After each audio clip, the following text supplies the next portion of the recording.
Melhores e maiores 50 anos, CSN. Destaque histórico em mineração.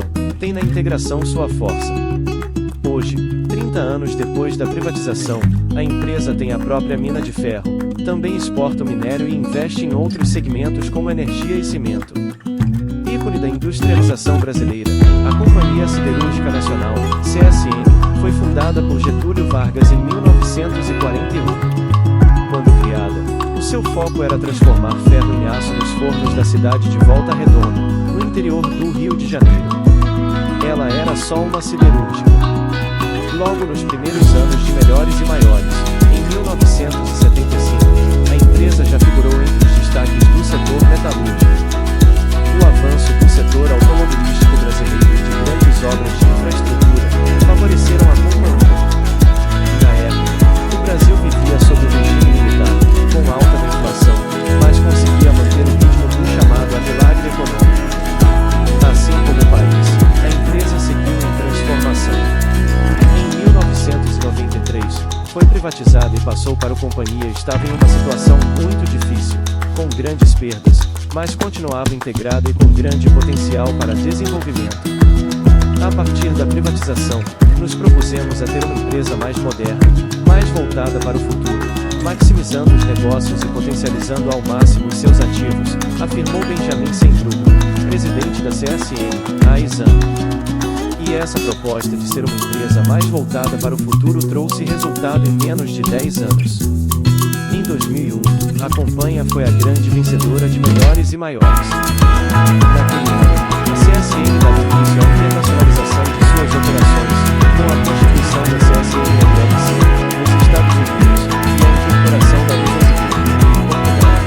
A consistência histórica e o impacto da privatização da empresa foram determinantes para a CSN ser a recordista em premiações anuais no setor de siderurgia, mineração e metalurgia, empatada com a CBN.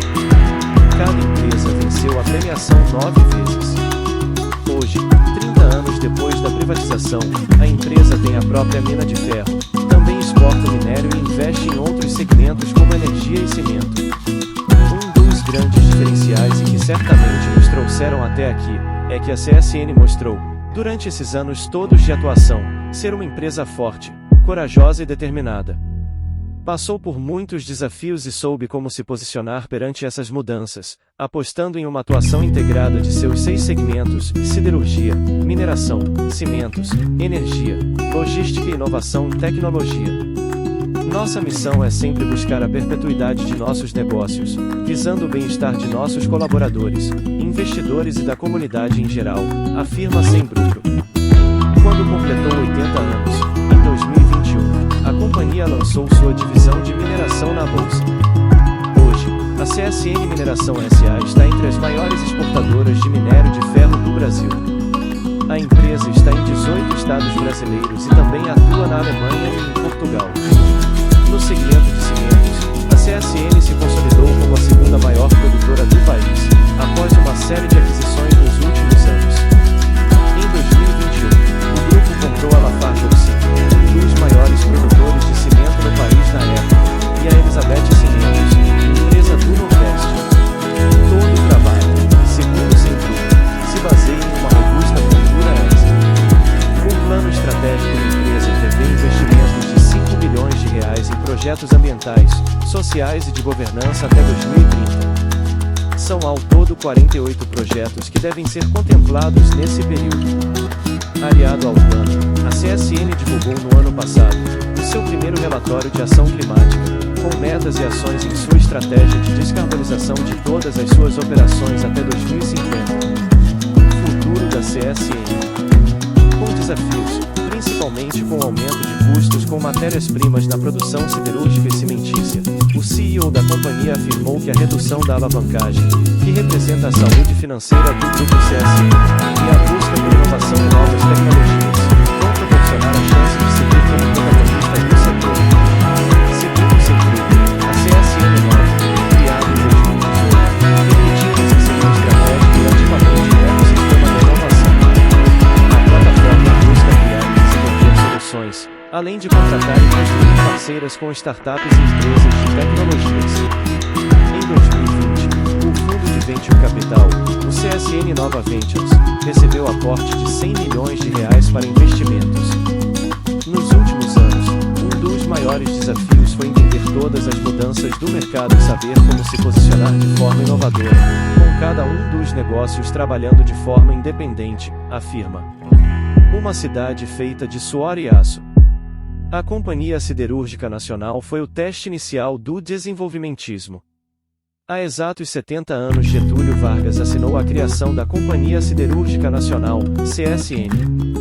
Quando a usina entrou em funcionamento, em 1946, sem a presença de seu criador, então em ostracismo político, a CSN se transformou na principal fonte do aço brasileiro. A construção de Brasília, a Ponte da Amizade para o Paraguai, os metros do Rio e de São Paulo e a Avenida Atlântica, no Rio, todos são marcos que consumiram aço feito em Volta Redonda.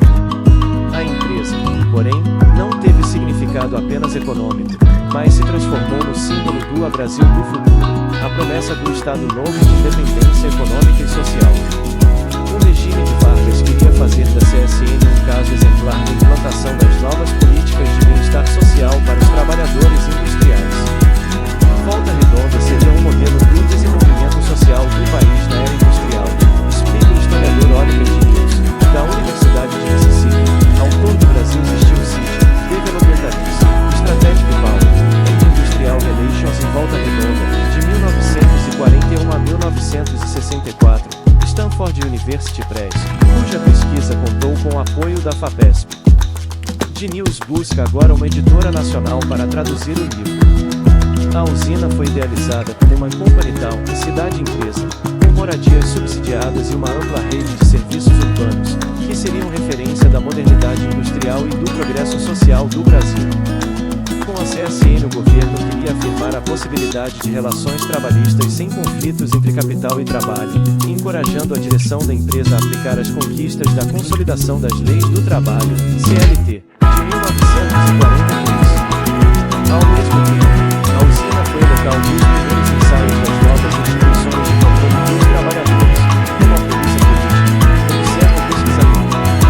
Assim, os operários da companhia foram, ao mesmo tempo, agentes da industrialização estatal, beneficiários das novas políticas de bem-estar social do Estado Novo e os primeiros autos do controle político sobre o trabalho. A siderúrgica era a menina dos olhos do governo Vargas, símbolo do progresso e da industrialização bem embalada pela ideologia nacionalista que legitimava a intervenção estatal. A CSN foi pensada como modelo, uma empresa exemplar para o resto do país, e além de toneladas de aço, ela deveria produzir um novo tipo de trabalhador, saudável, capaz e disciplinado, analisa a socióloga Regina Morel, professora da Universidade Federal do Rio de Janeiro, UFRJ, e autora do estudo A Ferro e a Fogo, Construção da Família Siderúrgica.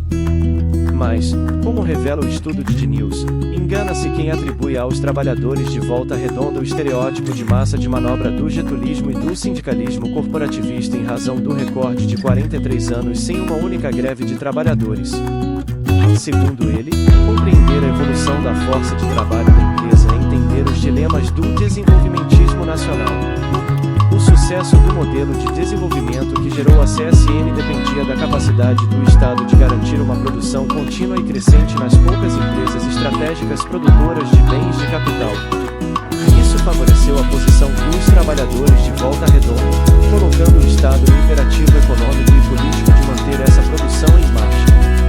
A mera ameaça de uma greve era suficiente para gerar uma crise política e provocar uma resposta imediata às demandas do sindicato, diz Diniz.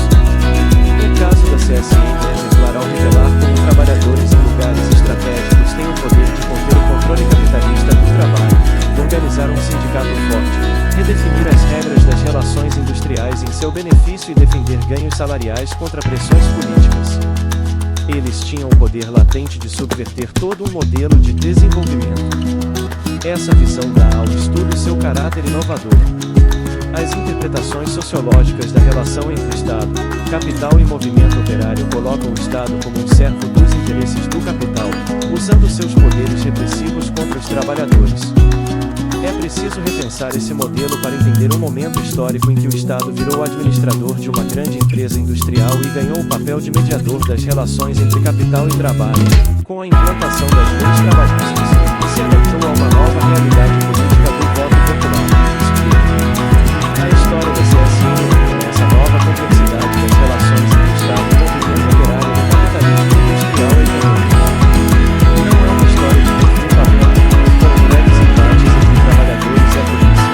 de negociações complexas entre o governo, os operários e a administração da empresa.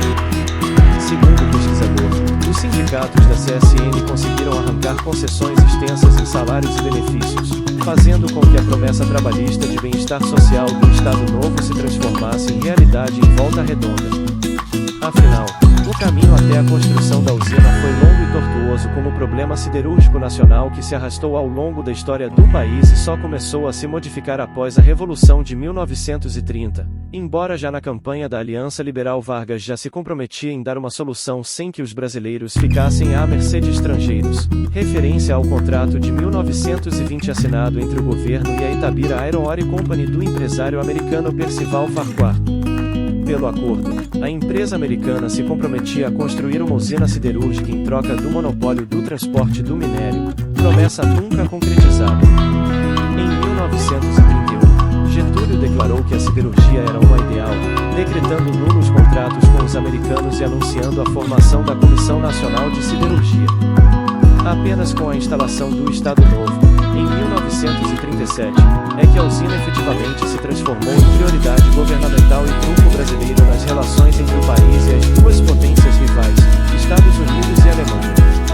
Em 1939 foram iniciadas conversações com a empresa americana United Steel para uma participação no programa siderúrgico brasileiro, com o apoio do presidente Roosevelt, interessado em alinhar o Brasil aos Estados Unidos, mas as expectativas foram frustradas.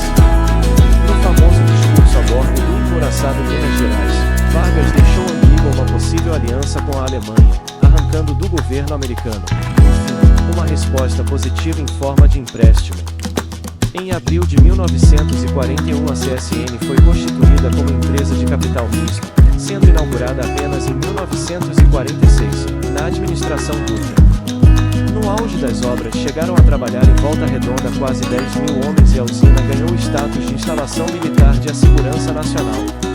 A decisão de construir uma cidade foi uma necessidade de acomodar a imensa mão de obra necessária para construir e, depois, manter o funcionamento da usina.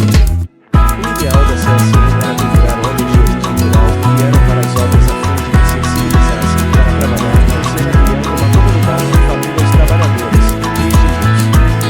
Vargas e os ideólogos do Estado Novo viam a cidade como uma vitrine de uma ordem cristã que permitiria ao país fazer a transição para uma sociedade industrial sem males sociais e evitando luta de classes. Eles queriam criar uma economia industrial para dar um exemplo ao Brasil e além. Chegou-se ao extremo de apelidar Volta Redonda como a doce Pittsburgh do Rio de Janeiro.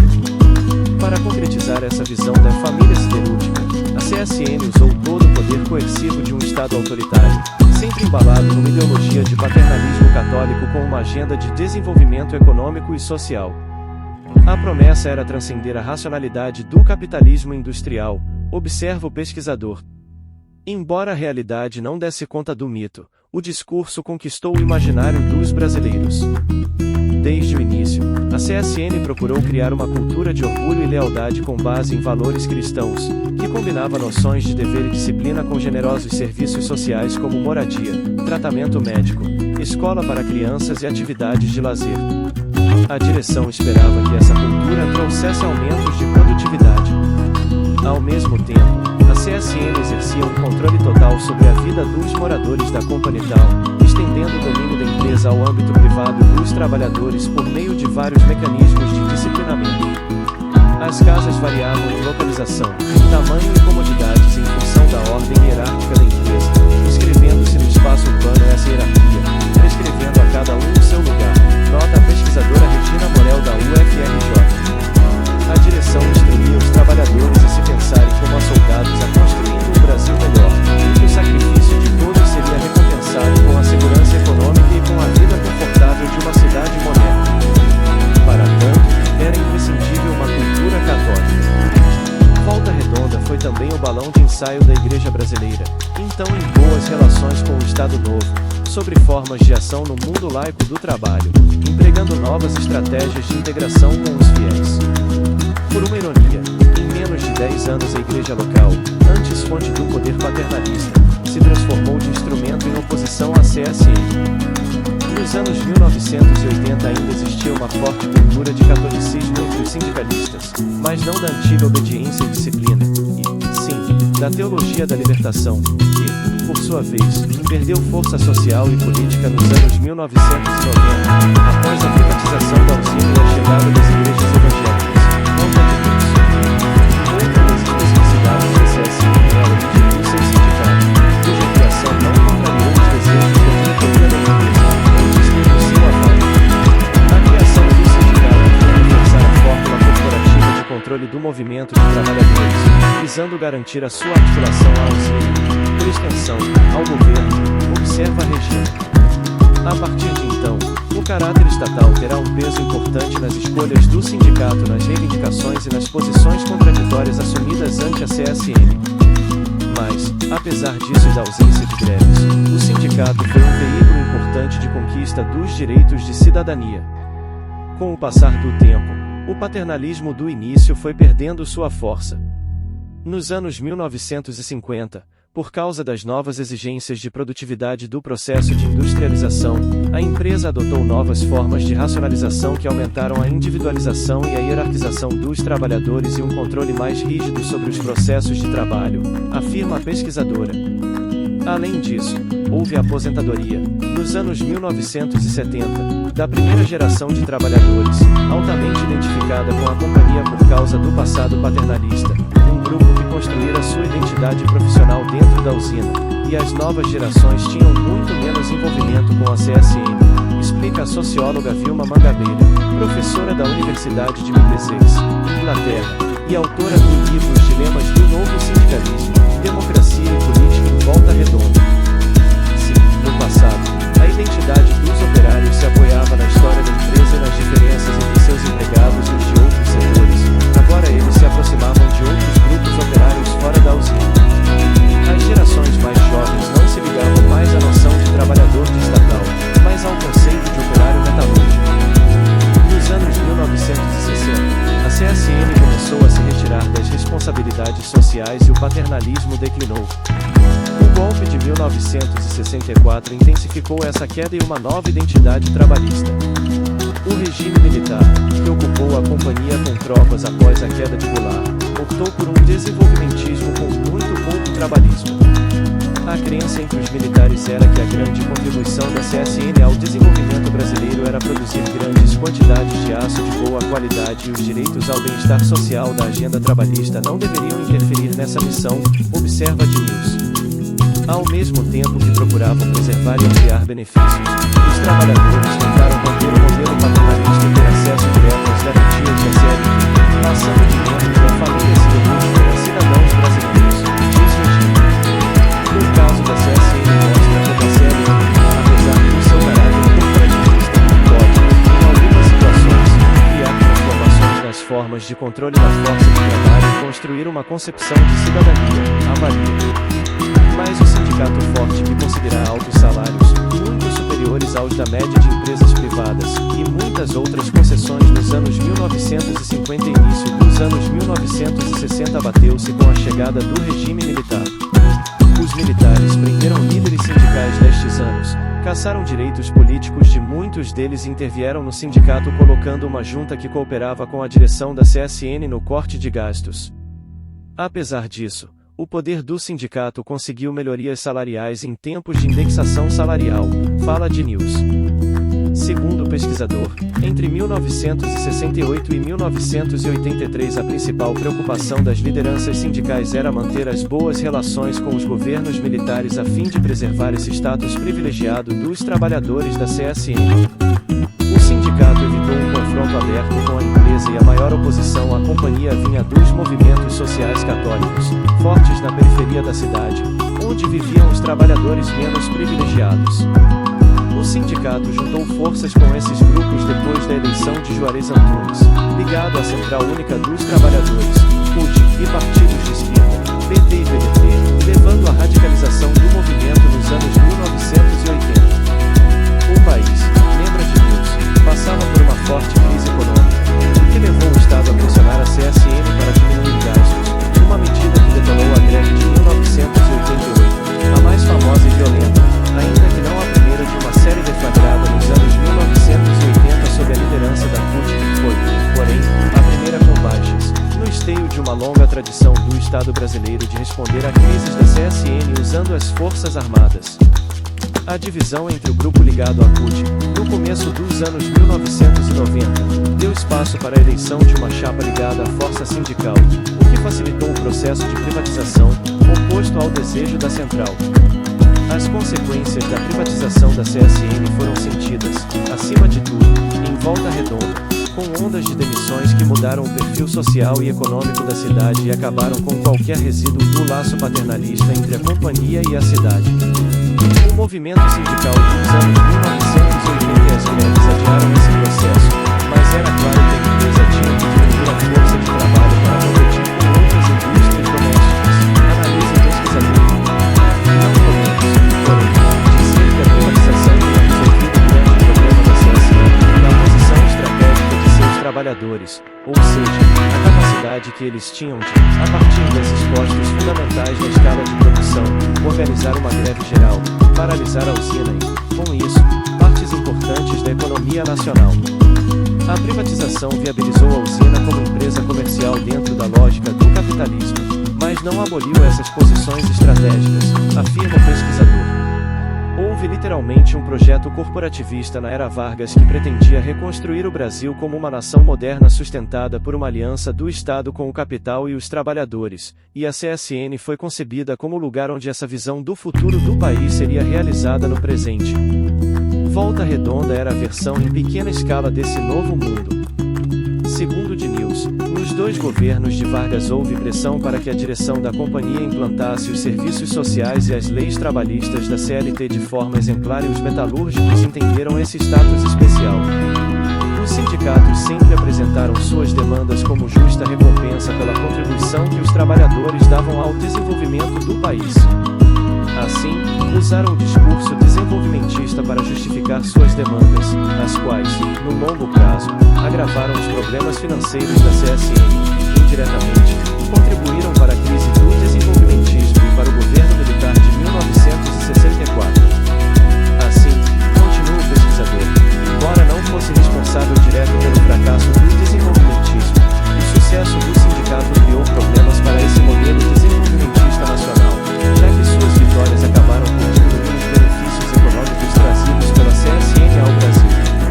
Podemos concluir que a história da companhia evidenciou os pontos fracos do modelo de desenvolvimentismo baseado em poucas indústrias de grande porte. A CSN deu uma grande contribuição para o crescimento do Brasil, mas menor do que a projetada pelos tecnocratas, que não imaginaram que os trabalhadores mobilizariam seu poder estratégico para reivindicar uma parcela maior dos seus esforços, analisa Diniz. O retrato do velho insiste em manter-se no mesmo lugar. Esse foi o vídeo de hoje, empreendedores. Espero que tenham curtido. Se inscrevam no canal, façam um comentário, compartilhe com um amigo que vai se interessar pelo assunto. Deixe seu like no vídeo.